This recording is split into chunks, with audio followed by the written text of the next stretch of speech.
Hello, I was also requested a video on Doggie's on the chains from Doggie's level. So while I'm still recording, I guess I'll do one as well. So this is the chain. This is all of the trigger logic, and this is the remaps for each chain. Now, how these chains work is, let's say this is, this is one chain, another, and this is another. So this chain gets pulled using advanced follow by this chain and by this chain. It gets pulled in two directions by the other chain. Now, it also gets pulled down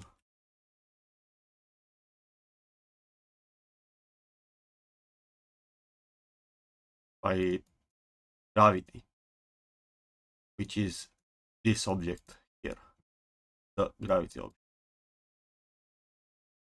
Sorry. Now, it's not visible in the, or actually it's unused in a level, but for this I had collision. So if I were to change gravity on the other mode, then the chain will start to get dragged along the floor. So it wouldn't go below the floor. But this wasn't used in the final level. It's always floating, but you can still notice the gravity. It's still being pulled down all the time. Now, so the technically 3 advanced follow. What you have to keep in mind with advanced follow is there is a bug with how the multiple of them stack on one target. For each one of these, even if they are empty, they will increase the speed at which this object moves. So, but it's not in an intuitive way. It's basically for each one of these, the speed gets multiplied by a factor by how many of them you have. So there's 3 of them, then the object will go 3 times as fast as it actually should be. Because I assume CropTop forgot to handle the function to make it only activate once, like the one that updates the position of this object with advanced flow. He forgot to make it work once per tick. And it works as many times for each advanced follow as you have. So for the final version it's not relevant, but for this where I have to pause the advanced follow, it's relevant because if I pause this, I need to replace it with another advanced follow. I need to keep the number of advanced follows at 3, or else I'm not able to, sorry, or else it will just start to move slower all of a sudden. And I'll also get into how these collisions and pauses work. But that's one thing to keep in mind if you are going to use multiple advanced follows like this. What's a good source for this kind of setups that have like multiple chains is the Last Secret.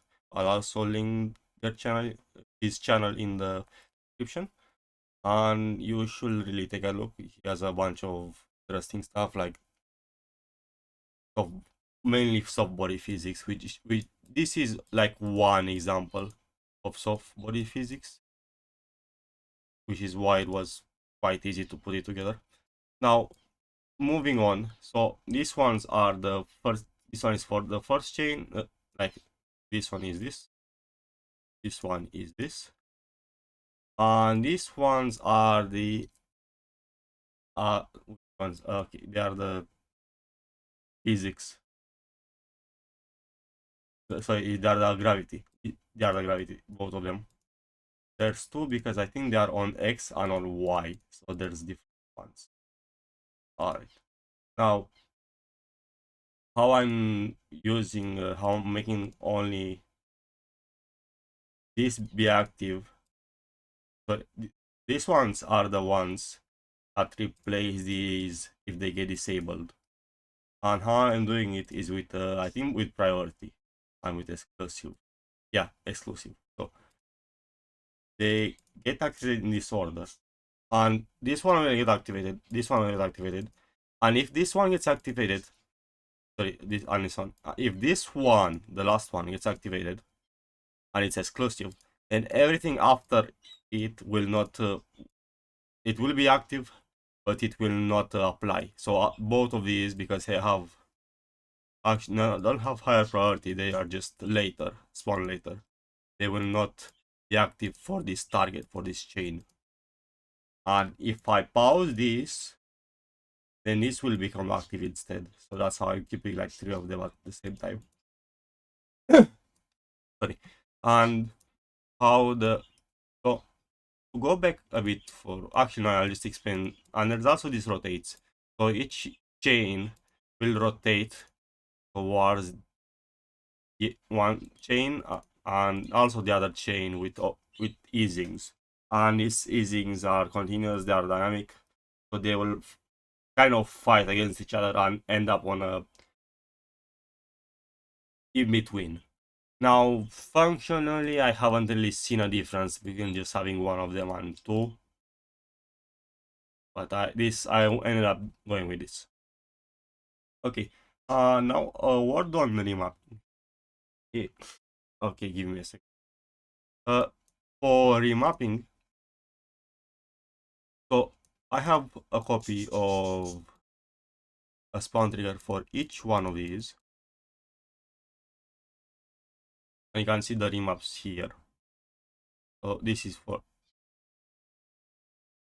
okay, so you can see the remaps here. So I think 5 is the chain, 6 is the previous chain, and 7 is the next chain. So there's also 2 more advanced follows. This will follow the player 1 and this follows player 2. So this is one end of the chain, this is the other end of the chain. And the first is connected to player 1, last one is connected to player 2. To an advanced follow going after player 2, because I can't really remap this to have player 1, so I need like an intermediary. I need this to be intermediate between the player and will have a target it can get remapped to. Alright, so this gets remapped to, each one gets remapped to like the consecutive chains to its neighbors. Now, with remapping, you have to keep in mind that whatever you spawn is an instance of the trigger itself. So if I spawn this with like all of these instances will be independent as long as there is like a remap that's spawning all of these first. If it is, then you're going to have some issues with spawns especially. Now, with that in mind, a word on control IDs. So because you cannot remap groups of triggers, like I can't remap 2, then you will then be able to stop or pause or control a single instance of a trigger like that. So that's what control IDs are for, because these ones are remappable. I remap them. So if I remap them on only this instance, if like only the same instance as a chain has this control ID, then I can pause only one instant. I can just pause this chain's gravity so it doesn't go down anymore. That's doable. So that's what the control IDs are for. And hopefully that should have been by enough. 10 minutes. Okay. Thank you. Bye bye.